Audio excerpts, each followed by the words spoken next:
আমরা ভারতীয় জনতা পার্টির যারা এমএলএ আছে, বিশেষ করে টিচার এমএলএ, তারা গভর্নর সাহেবের টাইম নিয়েছে আজকে। আমরা ওই 4টে সাড়ে 4টার সময় যাব, বেরিয়ে এসে রাজভবনের গেটে আমরা ওই বিষয়ে প্রেস করব। এখন আমি পার্টিকুলার দুটো বিষয়, যেটা police, Mamata police, police welfare এবং কলকাতা পুলিশ রিলেটেড, আমি দুটো বিষয়ের উপরে আপনাদের সঙ্গে মিলিত হয়েছি। প্রথমেই শুভ সকাল জানাই যে আপনারা সবাই নির্দিষ্ট সময়ে এসেছেন। আমিও চেষ্টা করেছি আপনাদের সঙ্গে কোঅপারেট করার জন্য।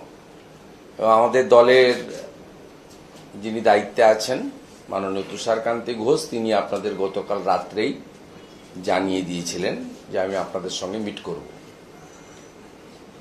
আপনারা জানেন যে অভয়ার বাবা মার ডাকে 9ই আগস্ট নবান্ন অভিযান হয়েছিল। কমপ্লিটলি অরাজনৈতিক একটি কর্মসূচি, এবং সমস্ত রাজনৈতিক দলকে আবেদন করলেও মূলত ভারতীয় জনতা পার্টির বিধায়ক, প্রাক্তন বিধায়ক, প্রাক্তন সাংসদ, যুব এবং মহিলা নেতারা, তারাই বেশি সংখ্যায় দেখা গেছে। যদিও সাধারণ মানুষও কিছু ছিলেন, অস্বীকার করার কোনো উপায় নেই, যারা প্রত্যক্ষ রাজনীতি করেন না।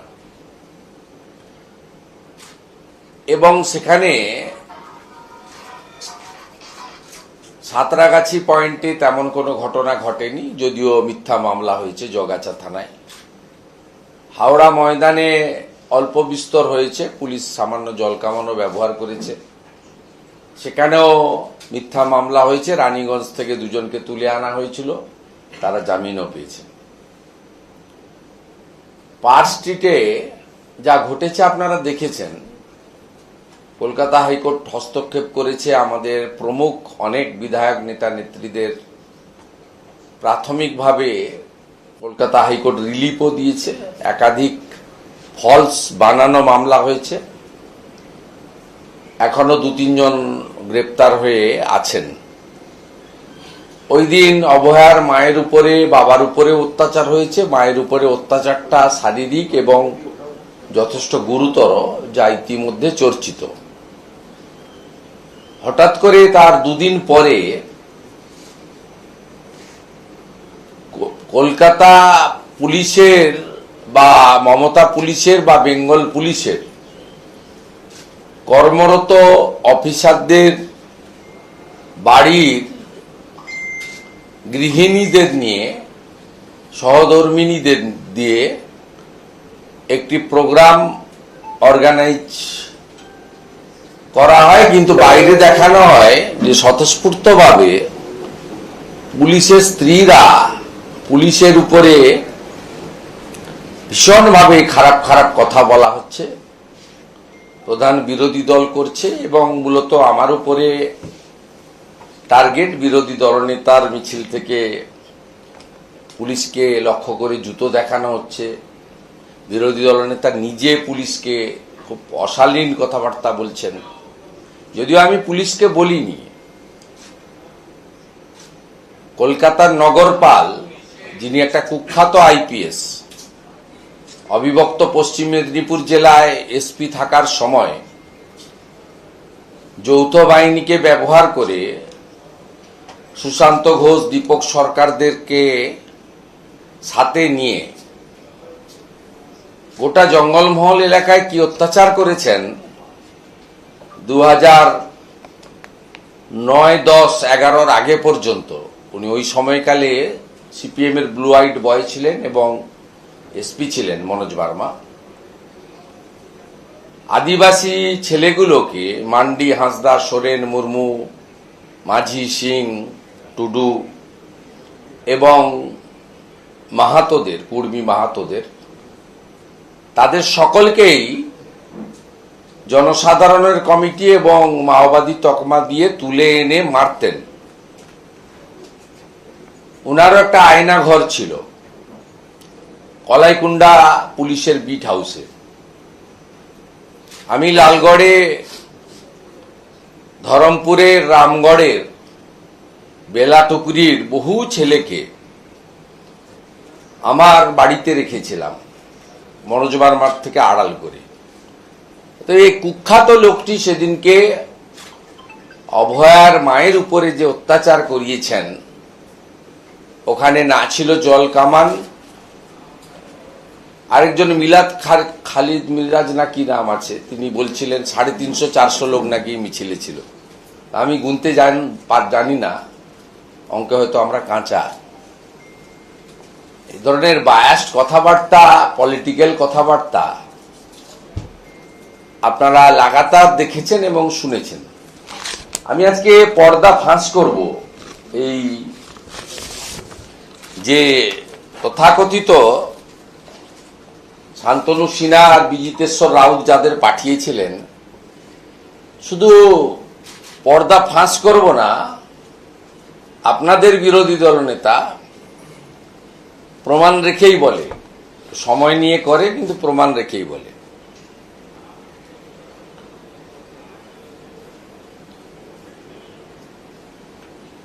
এই সংগঠনটা, এই যে মমতা ব্যানার্জির বাড়িতে যিনি বাজার করেন, শান্তনু সিনহা বিশ্বাস, তিনি তৈরি করেছেন।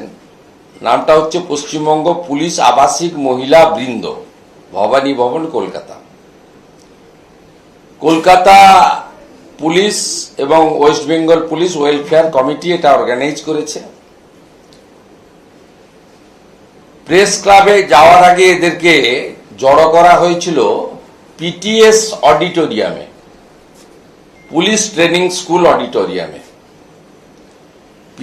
PTS auditorium not to allowed by Joint CP headquarter,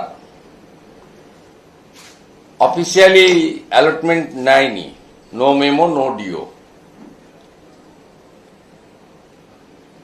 press meet করার আগে এদেরকে ব্রিফ করেছেন শান্তনু সিনহা বিশ্বাস এবং বিজিতেশ্বর রাউত। দুজনই সম্প্রতি প্রমোশন পেয়েছেন অবৈধ, একজন এক্সটেনশন পেয়েছেন, ও পাট্টা আছে পরে বলছি। আর বিজিতেশ্বর রাউত তিনি এসআই থেকে ইন্সপেক্টরও প্রমোশন পেয়েছেন। এসব করছেন তো, চটি চাটছেন। আরেকটা লম্পট আছে, ওর নাম এখানে আমি দিচ্ছি না, শুনেছি একাধিক স্ত্রী ওর। এই সব লোক মিলে ওখানে অর্গানাইজ করেছেন। 3টে বাস আনা হয়েছে, সরকারি বাস, রুট নম্বর 230, সরকারি কিনা জানি না, রুট নাম্বার 230, যে বাসকে ওসি আলিপুর থেকে তুলে নিয়ে চলে এসছে রুট থেকে, দিয়ে ওসি আলিপুর ওই পিটিএস এ নিয়ে এসছে, ওখান থেকে ওদেরকে প্রেস ক্লাবে আনার জন্য। আবার ওখানে কার্যত ভন্ডুল প্রেস কনফারেন্স থেকে পালানোর পরে আবার পিটিএস এ ওই 230 রুটের 3টি বাস পৌঁছে দিয়েছেন।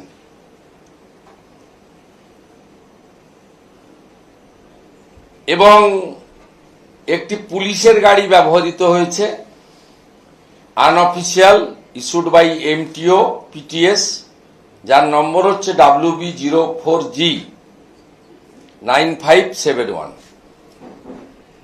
কলকাতা পুলিশের একটি গাড়ি WB04G9571। Police and police family are not entitled to press meet by মানে যা ওদের হ্যান্ডবুক আছে, PRB and PRC WBSR, এই অনুযায়ী এরা প্রেস কনফারেন্স করতে পারে না। ইতিমধ্যে আমার লয়ার নোটিশ দিয়েছে, 3 দিন অতিবাহিত হয়েছে। এই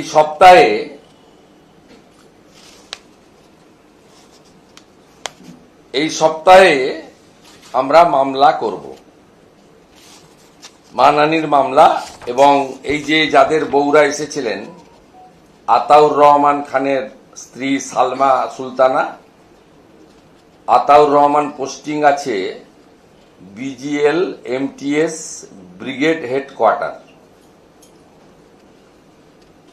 Priyanka Chatterjee De, wife of constable 2255 Sayanta De, posted at detective department, deputed to headquarter. আরেকজন হচ্ছে অমিতা বেজ, এরাই লিড করেছেন, বেশি ফটফট করেছেন, আবার আপনারা পাংচারও করে দিয়েছেন। বেলুন থেকে গ্যাসও বেরিয়ে গেছে, ছুটে পালিয়েও গেছে। Amita Bej Baj, wife of ASI 18138 Atanu Baj, office address, posted to port division, deputed to enforcement branch. আমরা রাজ্যপাল মহোদয়কেও ফর্মালিটি জানিয়ে এটা ইনকোয়ারি করতে বলেছি, যেহেতু violation of the service rule. আর এই ছবিটা আপনাদের দেখাবো, তারপরে ভিডিওটা দেখাবো। ওরা আসার আগে বিজিতেশ্বর রাউত কি করে ব্রিফ করছিলেন, এই ছবিটাতে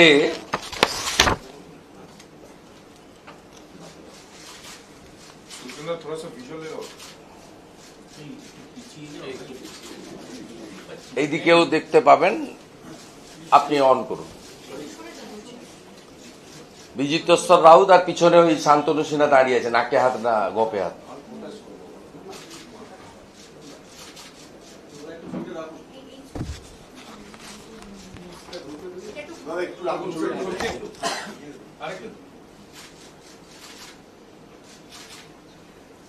এটা দেখুন, এবার ভিডিওটা দেখতে হবে তো।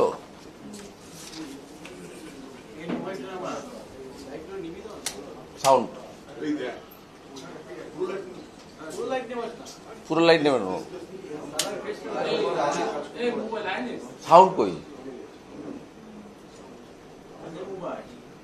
সাউন্ড অফ করা আছে, সাউন্ডটাকে অফ করা আছে।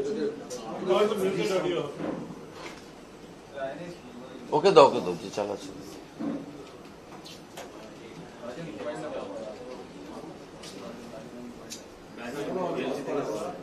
ভারতবর্ষের বিভিন্ন জায়গায় কিন্তু এটা বারবার কথাগুলো সারা পশ্চিমবঙ্গ ভারত ইনি বিজিতেশ্বর রাউত। বিভিন্ন জায়গায় কিন্তু কথাগুলো সারা পশ্চিমবঙ্গ ভারতবর্ষের বিভিন্ন জায়গায় কিন্তু কথাগুলো সারা পশ্চিমবঙ্গ ভারতবর্ষের বিভিন্ন জায়গায় কিন্তু বররা শেখাচ্ছে বৌদের কি বলতে হবে। পশ্চিমবঙ্গ ভারতবর্ষের বিভিন্ন জায়গায় কিন্তু কথাগুলো সারা পশ্চিমবঙ্গ ভারতবর্ষের বিভিন্ন জায়গায় কিন্তু কথাগুলো সারা পশ্চিমবঙ্গ ভারতবর্ষের এটা পিটিএস অডিটোরিয়াম, যেখানে ওদেরকে ট্রেনিং দেওয়া হচ্ছে।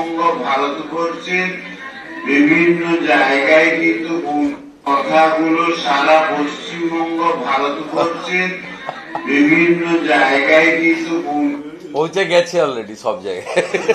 কথাগুলো সারা পশ্চিমবঙ্গ ভারতবর্ষের বিভিন্ন জায়গায় কিন্তু যেভাবে ছুটে পালিয়েছে আপনাদের বউরা, ভারতবর্ষের সব জায়গায় চলে গেছে অলরেডি।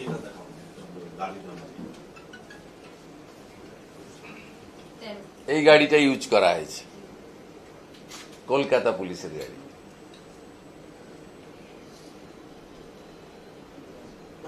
ঠিক, এবারে সেকেন্ড পার্টটা আপনাদেরকে বলি।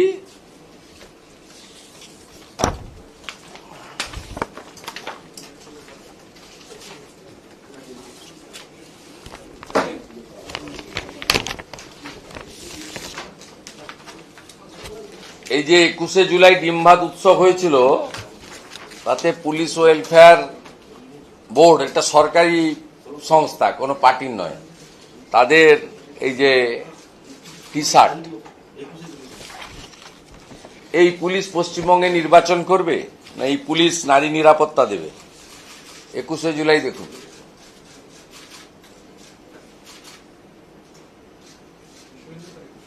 টি শার্টের লোগো দেখুন। এখানে দেখুন, এখানে দেখা যাচ্ছে।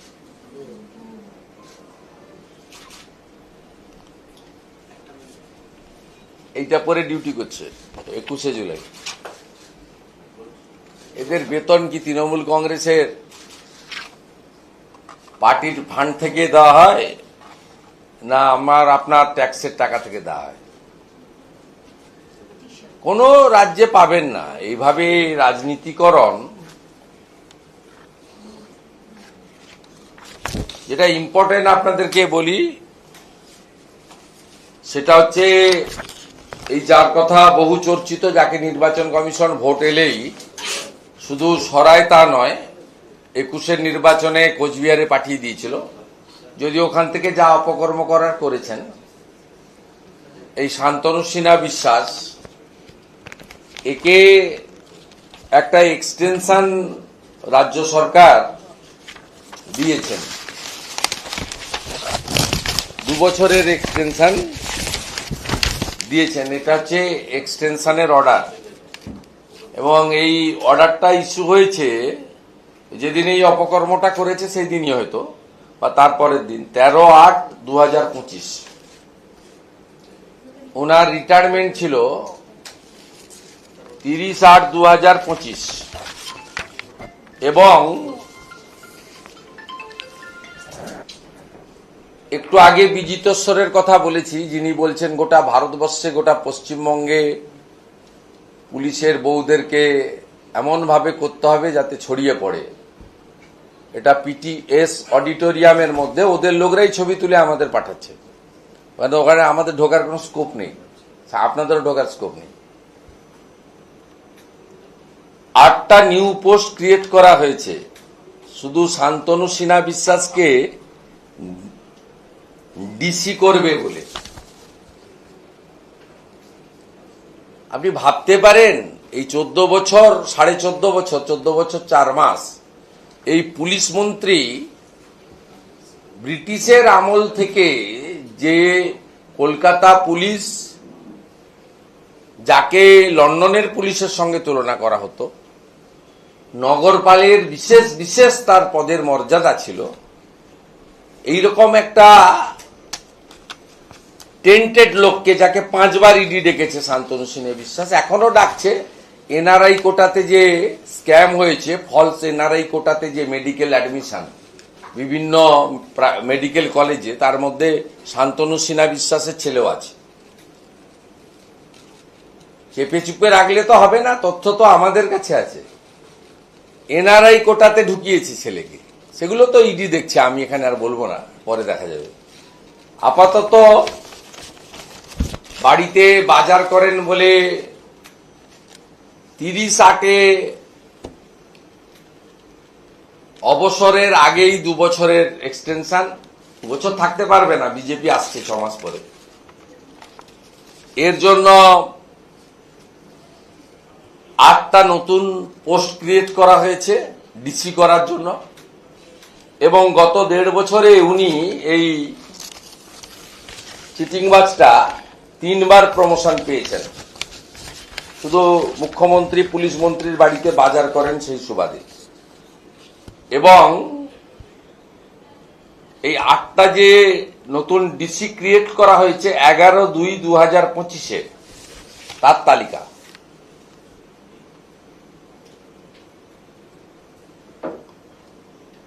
মুখে কোনো ভাষণ নেই, সব কাগজ কথা বলছে। এই যে 11/2/2025 8টা ডিসি ক্রিয়েট করা হলো, 13/8/2025 ওনাকে 1.5 বছরে 3 বার প্রমোশন হলো, নতুন প্রমোশন হলো, করে ডিসি করা হলো 2 বছরের এক্সটেনশন দিয়ে।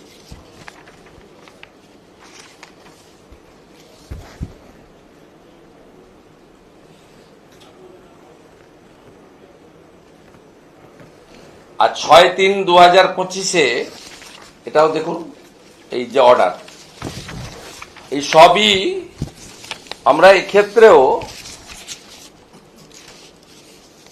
যেহেতু সার্ভিস রুল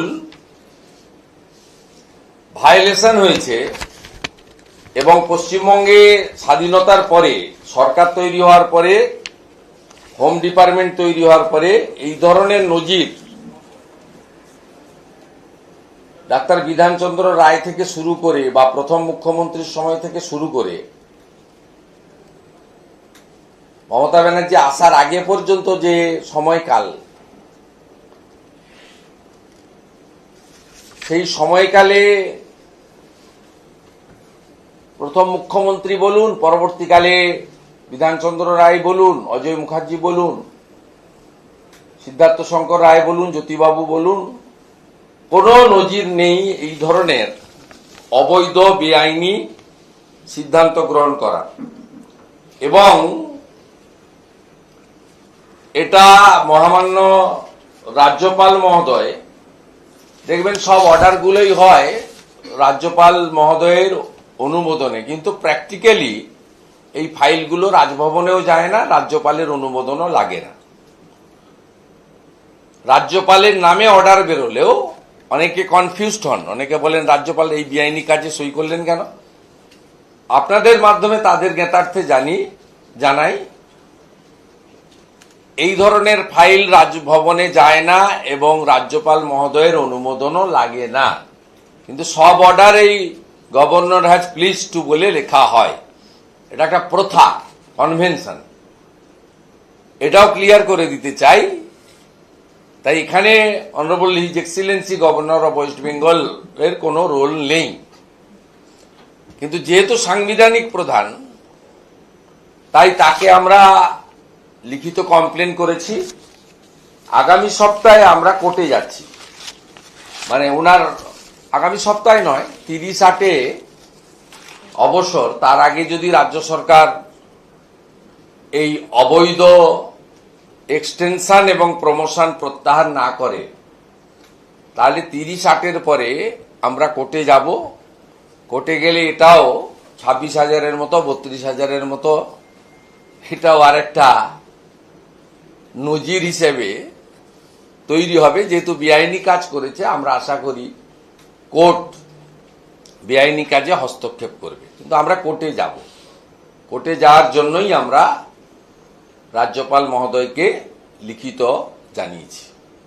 আমার এই বিষয়টাই ছিল মূলত কলকাতা পুলিশ আর এই সহধর্মীদের কেলেঙ্কারি। শুভেন্দুদা, শাসক দল তৃণমূল কংগ্রেস জাতীয় নির্বাচন কমিশনের যে সিদ্ধান্ত এসআইআর নিয়ে সেটাকে চ্যালেঞ্জ করে কোর্টে মুভ করলো। অমৃতা সিনহা তিনি প্রশ্ন করেছেন যে এতে আপনারা ভয় পাচ্ছেন কেন, এফেক্টেড হচ্ছেন কেন, অন্য রাজনৈতিক দলগুলোর তো সমস্যা হচ্ছে না। তাদের বক্তব্য যে আমাদের, তাদের কি বক্তব্য তাদেরকে কাদাপাড়ায় গিয়ে জিজ্ঞেস করুন, আমাকে জিজ্ঞেস করছেন। কিন্তু এই যে কোর্টে যাওয়ার সিদ্ধান্তটাকে কিভাবে দেখছেন? শাসক দল কি ভয় এ প্রথম থেকেই যাচ্ছে। মাননীয় সাংসদ মহুয়া মৈত্রকে পাঠিয়েছিল বিহারের কেসে, পরবর্তীকালে সুপ্রিম কোর্টে গিয়ে রাজ্য সরকার পার্টি না হওয়া সত্ত্বেও গিয়ে সোমোটো নিজেকে পার্টি হিসেবে যুক্ত করে বড় বড় লয়ারদের, দামি দামি লয়ারদের দাঁড় করানো, সবটাই তো পরিষ্কার বোঝা যাচ্ছে যে তারা মৃত ভোটারের নাম থাকুক, ডুপ্লিকেট ভোটারের নাম থাকুক, ডবল এন্ট্রি ভোটারের নাম থাকুক এবং বাংলাদেশি অবৈধ অনুপ্রবেশকারী বাংলাদেশি মুসলিম এবং রোহিঙ্গাদের নাম থাকুক, এটা তৃণমূল কংগ্রেস চাইছে যাতে এই অবৈধ অনুপ্রবেশকারীদের ভোট তারা পায়, ভবিষ্যতেও পাবে। তাদের আধার এপিক কার্ড তারাই বানিয়ে দিয়েছে। আর মৃত এবং ফলস ভোটার, যেহেতু 7 দফা 8 দফাতে ভোট হয়, কোচবিহারে একবার দিয়েছে, মালদাতে আরেকবার দিয়েছে, ডায়মন্ড হারবারে একবার দিয়েছে, লাস্টে ভবানীপুরে যাতে দিতে পারে, এটাই তো সোজা অঙ্ক। এই সোজা অঙ্কের জন্যই তারা বাধা দিচ্ছে। কিন্তু এসআইআর নতুন কিছু নয়, 2002 সালেও পশ্চিমবঙ্গে হয়েছে। তৎকালীন সময় 26 লক্ষ নাম বাতিল হয়েছিল। আমাদের দাবি নো এসআইআর, নো ইলেকশন। অর্থাৎ তৃণমূল কংগ্রেস যত বাধা দেবে এসআইআর তত দীর্ঘায়িত হবে, আর দীর্ঘায়িত হলে তার ফল কি হতে পারে আমি আর বলছি না।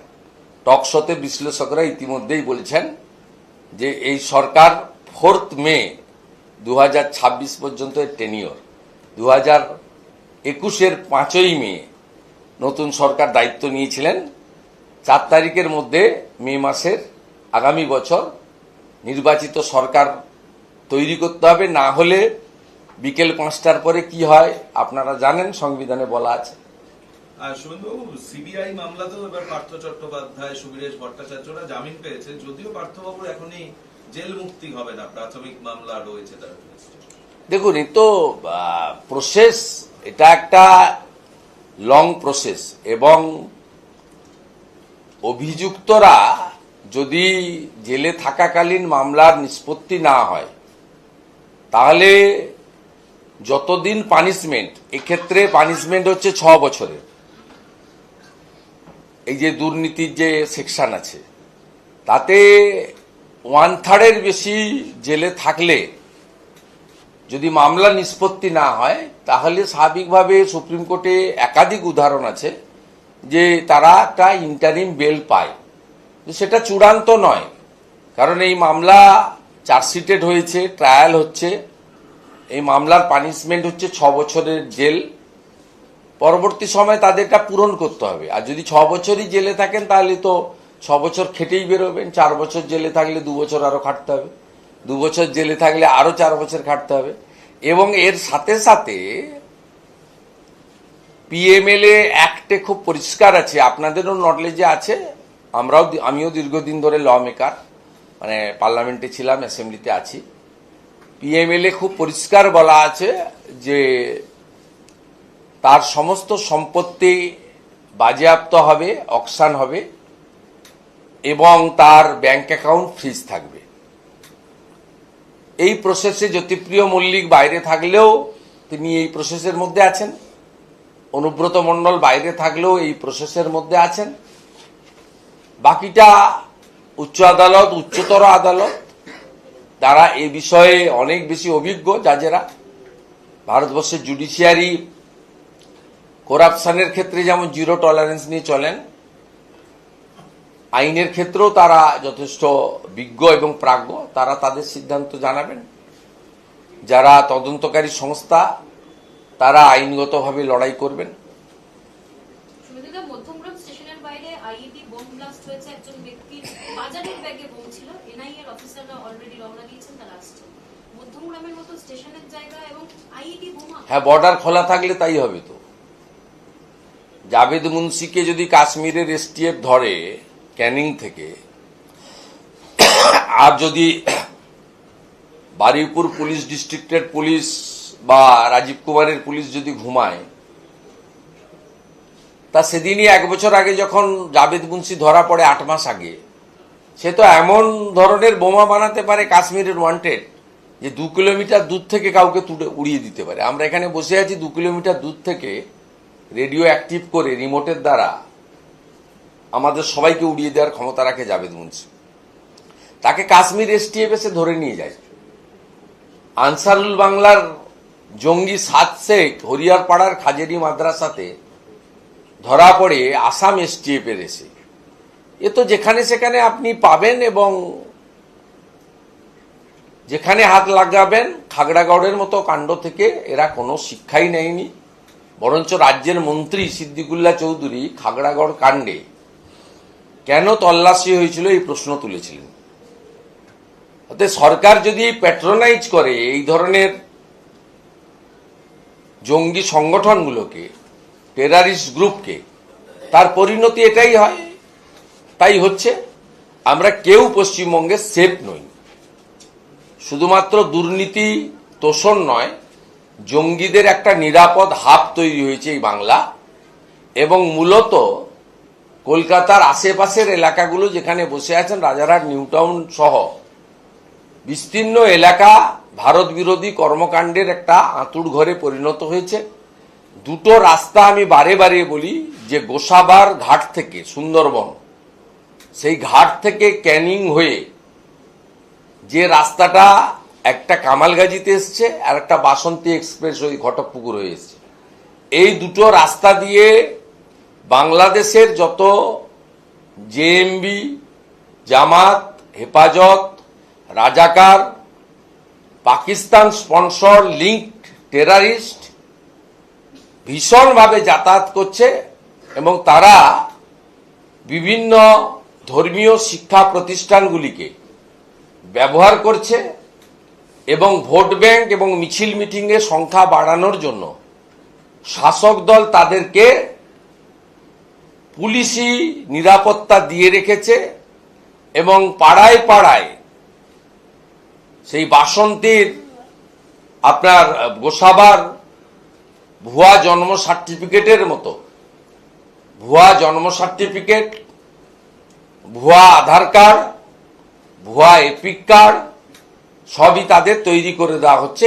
এর ফলে আমাদের মাননীয় প্রধানমন্ত্রী 15ই আগস্ট লালকেল্লা থেকে যেটা বলেছেন যে এরা বেটি বহিন অর্থাৎ বোন এবং কন্যাদের উপরে আঙ্গুল তুলছে এবং তাদের লাভ জিহাদের মাধ্যমে নিয়ে যাচ্ছে, আদিবাসীদের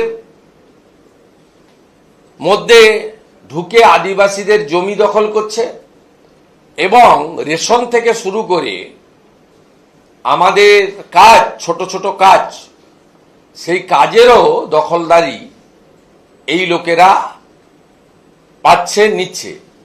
এখান থেকে কিছু দূরে আপনি যদি বাগুইহাটির কাছে ঘুনিতে যান, সেখানে একটা পুরো এলাকা আপনি দেখতে পাবেন যে এই ধরনের লোকেদের আস্তানায় পরিণত হয়েছে। তাদের ভাষা, তাদের পোশাক পরিচ্ছদ, কথাবার্তার ধরন, এমনকি কিছুটা খাদ্যাভ্যাস, এটা দেখলেই বুঝতে পারবেন এখানে ভারতীয় সংস্কৃতি বা বাঙালি সংস্কৃতির সঙ্গে এদের কোনো মিল নেই। ভারত বাংলাদেশের এই বর্তমান সম্পর্কের মধ্যেই দেবের অভিনীত যে সিনেমা সেটা বাংলাদেশে যাতে চালানো হয় তার জন্য তার প্রডিউসার আবেদন করছে। দেখুন, এক্ষেত্রে এক্সটার্নাল অ্যাফেয়ার্সের কোনো প্রোটোকল মানতে হয় কিনা আমার জানা নেই। যদি না মেনে করে থাকে গর্হিত অপরাধ করেছে, আর যদি মেনে নিয়ম মেনেই করেছে তাহলে আমার কিছু বলার নেই।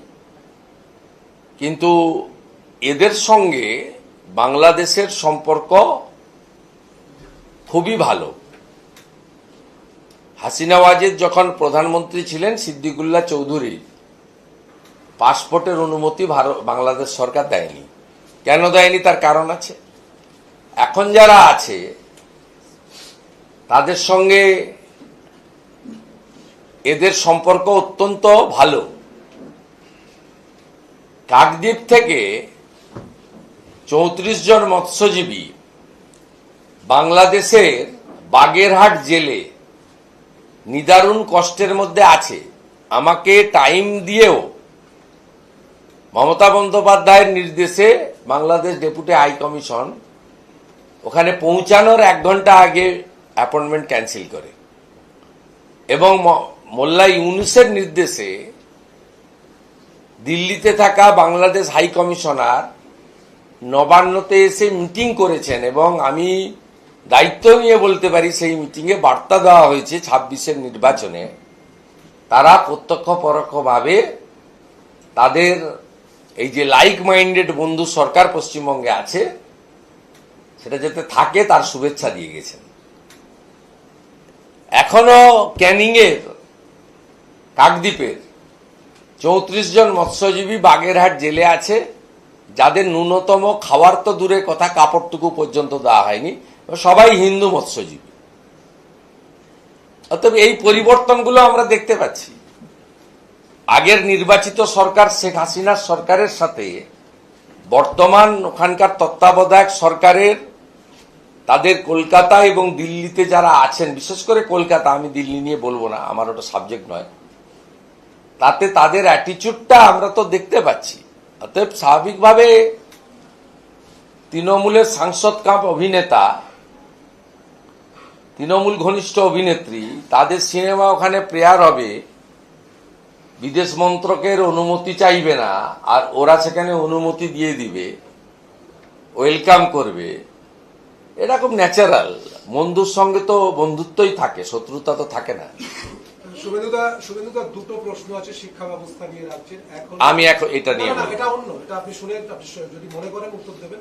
রাজ্যের কলেজগুলোতে অ্যাডমিশন বন্ধ। আমি বলবো না, বিকেল বেলা ইন ফ্রন্ট অফ রাজভবন ঠিক আছে, ঠিক আছে। আর we will speak regarding this issue. আর একটা হলো যে জয়েন্ট এন্ট্রান্স, ওটাও কি ওখানে को रिलेटेड। दादा एक सवाल था, प्रधानमंत्री 22 तारीख को आएंगे, लेकिन उससे पहले ही मध्यम ग्राम में कल एक ब्लास्ट हुआ है और कहा जा रहा है कि ये सस्पेक्टेड आईडी ब्लास्ट भी हो सकता है। कैसे देखते हैं यहाँ पर इस सिचुएशन को? इसको जो एजेंसी है, देश की जो सुरक्षा एजेंसी है, उसको सीरियसली लेना चाहिए और इसमें कार्रवाई होना चाहिए। एनआईए को यहाँ और भी एक्टिव हो जाना चाहिए, खुफिया एजेंसी को भी नेशनल लेवल में एक्टिव हो जाना चाहिए और बाकी पूरा प्रदेश में ये नया बात नहीं है। एनआईए का इन्वेस्टिगेशन चल रहा है, थ्रू कोर्ट ने डायरेक्शन दिया था 80,000 जिलोटिन स्टिक का केस बीरभूम मोहम्मद बाजार, ये भी चल रहा है। खगड़ागढ़ का बड़ा इंसिडेंट कुछ साल पहले हुआ, वो भी आपका सामने है। इसलिए पूरा बंगाल में पिछले 1 साल के अंदर हमारी सोनारपुर से लालटू शेख अब्दुल मन्नान अरेस्ट हुआ। ये बांग्लादेश का एक्सट्रीमिस्ट ग्रुप का साथ जुड़ा हुआ है। जावेद मुंशी अरेस्ट हुआ from Canning adjacent to Calcutta. He is closely associate with the extremist, Pakistani extremist. Kashmir police का वांटेड था। आसाम एसटीएफ ने 7 शेख को एक मदरसा से अरेस्ट किया, हरिहरपाड़ा मुर्शिदाबाद से। वो अंसारुल बांग्ला का साथ जुड़ा हुआ है। हमारी बॉर्डर कम से कम 540 किलोमीटर एरिया खुला हुआ है और यहाँ का जो सत्ताधारी पार्टी है अपने तुष्टीकरण और वोट बैंक के राजनीति से पश्चिम बंगाल को जो हमारी जो गरिमा था वो तो खत्म हो गया है। एडुकेशन, हेल्थ सेक्टर, हाईएस्ट भ्रष्टाचार यहाँ है, इंस्टीट्यूशनल करप्शन, भाई भतीजावाद चलता है। हिंदू त्योहार का दौरान पत्थरबाजी, हमला, मूर्ति तोड़ना, ये सब तो चलता ही है। साथ साथ यहाँ एक्सट्रीमिस्ट फोर्स का एक सेफ पैसेज पश्चिम बंगाल में बन गया है। इसमें भारत सरकार की जो एजेंसी है वो लोग को और भी तेज कार्रवाई होना चाहिए और बॉर्डर को तुरंत फेंसिंग कंप्लीट हो जाना भी चाहिए। कुछ दिन पहले आपको मालूम है, कुछ साल पहले जो बंगबंधु मुजीबुर रहमान का डायरेक्ट किलर था मास्टर माजिद, वो कलकत्ता सिटी से अरेस्ट करके उसको उसका फांसी का दंडादेश था उसको एग्जीक्यूट किया ढाका में। वो यहां से अरेस्ट हुआ। इसलिए ये बहुत सारा एग्जाम्पल है। हमारी बैन ऑर्गेनाइजेशन सिमी का साथ जुड़ा हुआ है हसन अहमद इमरान, उसको राज्यसभा भेजा टीएमसी ने। उनका एक पेपर भी चल रहा है। कुछ दिन पहले फरक्का का टीएमसी का MLA Monirul Islam, he participated in a march in Shamsherganj. Ban organisation PFI का पैरेड था।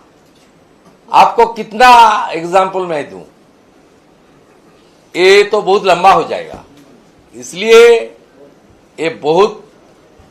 ये छोटा इंसिडेंट नहीं है, बड़ा इंसिडेंट है। इसके ऊपर कार्रवाई होना चाहिए। और हमारी वर्ल्ड की सबसे पॉपुलर लीडर भी आ रहा है। इसको देखते हुए जो कार्रवाई होना चाहिए वो भी होना चाहिए। 22 तारीख प्रधानमंत्री आ रहे हैं, लेकिन सुना जा रहा है कि मेट्रो के उद्घाटन में मुख्यमंत्री शरीक नहीं होंगी। मुख्यमंत्री क्या शरीक होगा नहीं होगा उसको पूछ लीजिए। जहां लीडर ऑफ अपोजिशन को बुलाएगा मुख्यमंत्री को थोड़ा दिक्कत होता है। आज नहीं, पहले से ही जब कलाईकुंडा में flood prone area, cyclone prone area में ऑनरेबल पीएम ने मीटिंग बुलाया था, तब उड़ीसा में बीजेपी मेन अपोजिशन था और बीजेडी का सरकार था। ऑनरेबल पीएम का मीटिंग में वहां का चीफ मिनिस्टर भी पार्टिसिपेट किया और अपोजिशन लीडर भी पार्टिसिपेट किया। नवीन जी को कोई दिक्कत नहीं हुआ। लेकिन जब कलाईकुंडा में बंगाल के चीफ मिनिस्टर ने लीडर ऑफ अपोजिशन को देख लिया, तब उन्होंने प्राइम मिनिस्टर का जो सम्मान, उनका चेयर का जो गरिमा, रिस्पेक्ट, उसको तोड़ते हुए दीदेन चीफ सेक्रेटरी आलापन बंदोपाध्याय को लेकर ट्वीट कर गया। ये दूसरा इंसिडेंट हुआ है जिस दिन प्राइम मिनिस्टर का माताजी का देहांत हुआ था गुजरात में, तब उन्होंने वर्चुअल इनॉग्रेशन किया हावड़ा से एक वंदे भारत का। तब एक स्टेज में रेलवे मिनिस्टर आया बंगाल से, जो आदर्श जो था सबको बुलाया, मुझे भी बुलाया, leader of opposition. Chief minister मुझे बुलाया इसलिए उन्होंने मंच पर नहीं उठा। गवर्नर साहब भी था, वो नीचे से क्या क्या किया आप सबको देख लिया। उसको दिक्कत है, नेता प्रतिपक्ष ने उनको खुद हराई 21 का चुनाव में, इसलिए लीडर ऑफ अपोजिशन को जहां बुलाएगा वहां तो ममता बनर्जी नहीं जाएगा। ये तो उनका प्रैक्टिस ही है। लेकिन बाकी बात तो रेल को करना चाहिए, और बंगाल का विकास तरक्की के लिए चीफ मिनिस्टर को भी इतना बड़ा कार्यक्रम हो रहा है, 3 मेट्रो का उद्घाटन, इतना रुपया मोदी जी का सरकार दिया है बंगाल को, और मेट्रो हमारी कलकत्ता मेट्रो प्राइड है। इसमें सब लोग को जाना चाहिए, जिसको बुलाया, इनविटेशन मिला है, वो जो एमपी हो सकता है, किसी पार्टी का भी हो सकता है, सबको आना चाहिए।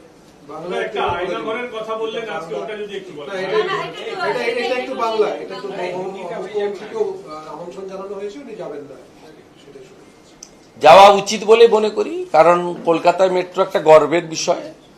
আর প্রধানমন্ত্রী নরেন্দ্র মোদীজির সরকার বিগত বেশ কয়েক বছর ধরে যত টাকা লেগেছে মেট্রোতে দিয়েছেন, পর্যাপ্ত পরিমাণ অর্থ দিয়েছেন, এবং 3টে মেট্রো লাইন উদ্বোধন হচ্ছে। It's a very important. তা মুখ্যমন্ত্রী, আমি আশা করব উনি যাবেন, ইনভাইটেশন পেয়েছেন। কিন্তু বিগত দিনে দুবার আমি দেখেছি যে বিরোধী দলনা থেকে ডাকলে ওনার অস্বস্তি হয়। সেটা সাইক্লোন নিয়ে রিভিউ মিটিং হতে পারে, কলাইকুণ্ডাতে আমি সেই দৃশ্য সাক্ষী। দ্বিতীয় সাক্ষী আমি হাওড়াতে হয়েছি, যেদিনকে প্রধানমন্ত্রীর ব্যক্তিগত লস হয়েছিল, সেই দিন ওনার পারিবারিক যে তিনি ভার্চুয়ালি করেছিলেন, তা সেদিনও আমি দেখেছিলাম বন্দে ভারত উদ্বোধনে মঞ্চে গভর্নর, আমরা থাকার জন্য মুখ্যমন্ত্রী মঞ্চে ওঠেননি। আমরা থাকার মানে আমি থাকার জন্য, তা নিচে বসে তিনি এসব করছিলেন। তা উনার যদি কাউকে নিয়ে সমস্যা থাকে, উনাকে যারা ইনভাইট করেছে রেল দপ্তর বা রেলমন্ত্রী, তাকে তিনি বলতে পারেন। কিন্তু আমি মনে করি রাজ্যের উন্নয়নের স্বার্থে প্রত্যেকদিন রাজনীতি না করাই ভালো। রাজ্যের উন্নয়নের স্বার্থে সবাইকে এক জায়গায় থাকা উচিত। অন্তত এই এত বড় একটা উন্নয়নের যোগ্যে প্রধানমন্ত্রী আসছেন, আর উনারা স্থানীয় স্তরে ভারতীয় জনতা পার্টির কোনো বিধায়কদের, সাংসদদের জেলা স্তরে, বিডিও স্তরে ডাকেন না। এমনকি প্রধানমন্ত্রী গ্রাম সড়ক যোজনায় শিলান্যাস এবং উদ্বোধনে এমপি ম্যান্ডেটারি, যে দলেরই হোক না কেন, তো বিজেপির এমপিদের ডাকেন না। জল জীবন মিশনের ক্ষেত্রেও এমপি এমএলএ ম্যান্ডেটারি, আমাদের এমপি এমএলএদের ওনারা ডাকেন না। কিন্তু ভারত সরকার বা অন্য রাজ্যের প্রদেশের সরকার এই ধরনের রাজনীতি করে না, 5 বছর ধরে রাজনীতি করে না। শুধুমাত্র ভোটের সময় রাজনীতি হয়, যখন নির্বাচন ঘোষণা হয় তখন রাজনৈতিক লড়াই হয়, একে অপরের বিরুদ্ধে বাক্যবান হয়। কিন্তু এখানে 60 মাস ধরেই রাজনীতি হয়, সেটা মমতা বন্দ্যোপাধ্যায় করেন। এবং বিগত দিনে আমি 2006 বিরোধী দলের এমএলএ ছিলাম, 9 থেকে 11 বিরোধী দলের এমপি ছিলাম। এত নিকৃষ্টতা আমি দেখিনি। হয়তো রাজনৈতিক লোকদের মধ্যে ছিল, তো প্রশাসনিক লোকদের মধ্যে বিডিও থেকে ডিএম হয়ে চিফ সেক্রেটারি, ওসি থেকে এসপি হয়ে ডিজিপি, আপনি নিজে দেখেছেন কিছুদিন আগে মহেশতলার রবীন্দ্রনগর ঘটনা নিয়ে 7 জন এমএলএ আমরা গেছিলাম। ডিজিপি রাজীব কুমার রুমে থেকেও আমাদের সঙ্গে দেখা করতে রিফিউজ করলেন, আছেন স্বীকার করলেন, দেখা করলেন না। আর আমরা শালীনতা এবং শিষ্টাচার মেনে জোর করে ঠেলে ওর চেম্বারেও ঢুকিনি। আমরা আমাদের দিক থেকে প্রটোকল মেনটেন করি। তাই সর্বক্ষেত্রে রাজনীতি এবং সংবিধানের যে পরিভাষা for the people, by the people, of the people, Mamata Banerjee change করে দিয়েছেন। For the party, by the party, of the party. তিনি প্রধানমন্ত্রীকে মনে করেন বিজেপির নেতা, তিনি বিরোধী দলনেতাকে মনে করেন বিজেপির এমএলএ। এর বাইরে তিনি বেরোতে পারেননি, এটাই দুর্ভাগ্য। প্রধানমন্ত্রী যে 3টি ইউনিট উদ্বোধন করেছেন, প্রধানমন্ত্রী যে 3টি আর না ভাই, আমার কাজ আছে। হিন্দিতে বললাম তো ভাই, ले लिया ना, इंडिविजुअल नहीं होगा, मैं तो दिया दे। জমিজটে আটকে রয়েছে, অরেঞ্জ রুটটা জমিজটে আটকে রয়েছে বহু বছর ধরে। কালকে জিএমও অভিযোগ করলেন যে আমাদেরকে করতে দেওয়া হচ্ছে না, অরেঞ্জ রুটটা হয়ে যেত। এরা করতে দেবে না তো, করতে দেবে না। কোথায় রোহিঙ্গা বসে আছে, কোথায় বাংলাদেশি মুসলিম অনুপ্রবেশকারী আছে, কোথায় ভোট ব্যাংক আছে, তো করতে দেবে না। তার মধ্যেও যতটা সম্ভব প্রধানমন্ত্রীর প্রচেষ্টা এবং আশীর্বাদে হয়েছে, বাকিটাও হবে। শুভেন্দুবাবু, চাকরি প্রার্থীদের আজকে বিকাশ অভিযান আছে, তার আগে একাধিক চাকরি প্রার্থীকে ইতিমধ্যে আটক করা হচ্ছে। সুমন বিশ্বাস এখানে এমার্জেন্সি না বললেও কার্যত এমার্জেন্সি। গতকাল মিথ্যা অডিও প্রকাশ করেছেন। আজকে সুমনের বাড়ি কাল ভোর রাত্রি থেকে চলছে অত্যাচার। মগরাহাট থানায় তাকে তুলে নিয়ে গেছেন। কলকাতা হাইকোর্ট এর আগেই তাকে প্রোটেকশন দিয়ে রেখেছিল যে তদন্তে কোঅপারেশন করবে, কিন্তু গ্রেপ্তার করতে পারবেন না। এইভাবে অগণতান্ত্রিকভাবে করছেন, এর ফল খারাপ হবে। এবং যে অ্যাডমিট কার্ডগুলো ওনারা ইস্যু করেছেন তার মধ্যে টেন্টেড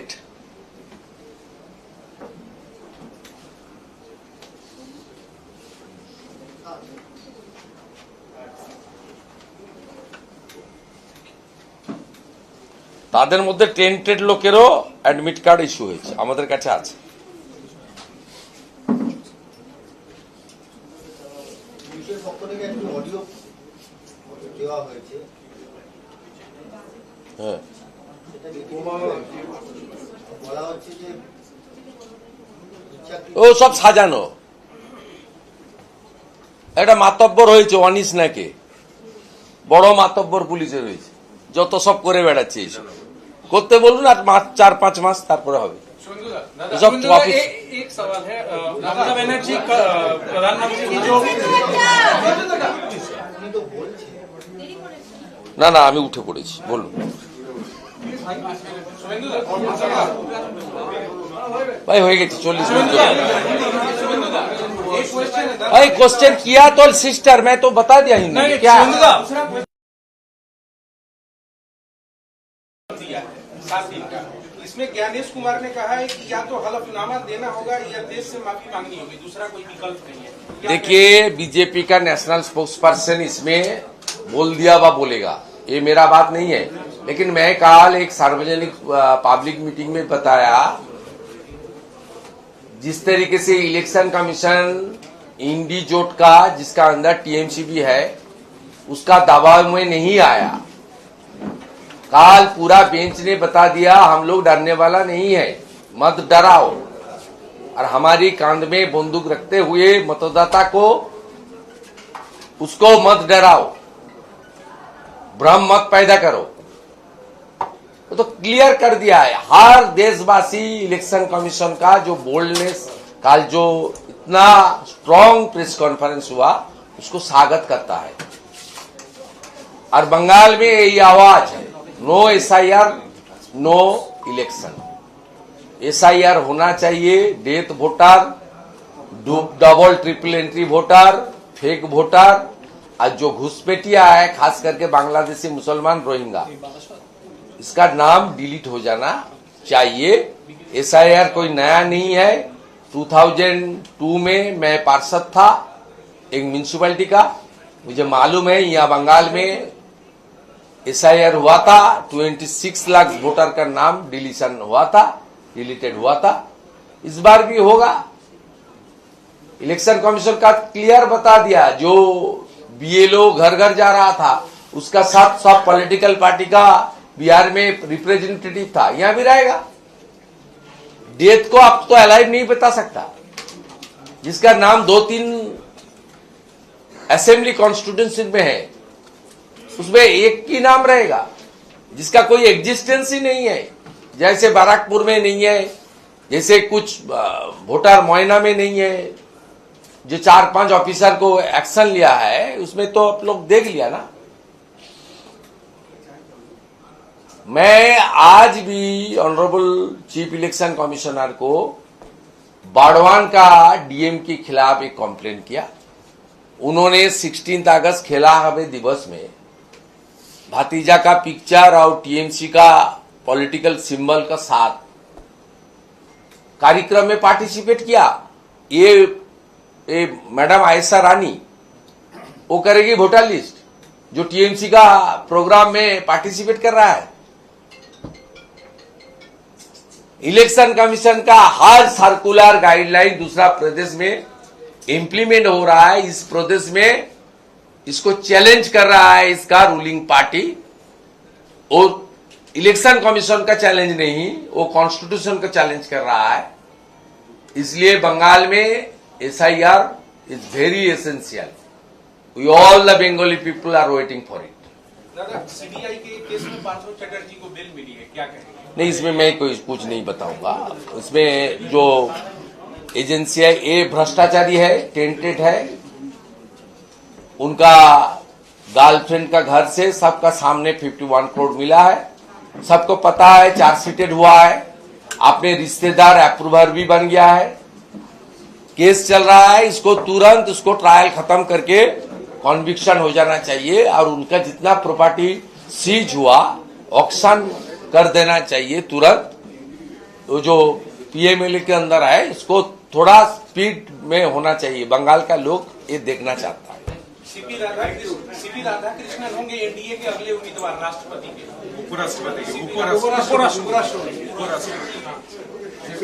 उपराष्ट्रपति। बहुत बड़ा लीडर है, अनुभवी लीडर है, हर देशवासी वेलकम कर रहा है। As a MLA West Bengal state assembly, I heartily welcome this great decision. He is a very big personality, educated person, and true patriotic leader of our country.